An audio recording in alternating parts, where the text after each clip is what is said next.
Breaking news. Israeli Prime Minister Benjamin Netanyahu has publicly expressed support for the Druze in Syria and called for the demilitarization of the provinces of Quneitra, Dara, and Sueda. Netanyahu stated, "We will not allow forces of the HTS or the new Syrian army to enter the territory south of Damascus. We demand full demilitarization of southern Syria, specifically in the provinces of Quneitra, Dara, and Sueda." He also emphasized, "We will not tolerate any threat to the Druze sect in southern Syria." The Druze are a minority group both in Syria and Israel.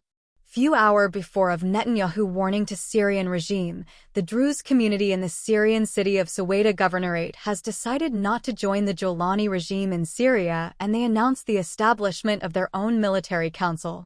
Here's what they have to say in English and Arabic, which translated by our team members.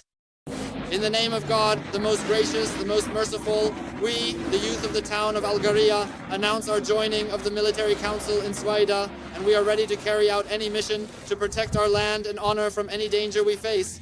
God is the bestower of success. بسم الله الرحمن الرحيم. نحن شباب بلدة الغارية نعلن انضمامنا للمجلس العسكري في السويداء، ونحن جاهزون لتنفيذ أي مهمة لحماية أرضنا وعرضنا من أي خطر نتعرض له، والله ولي التوفيق.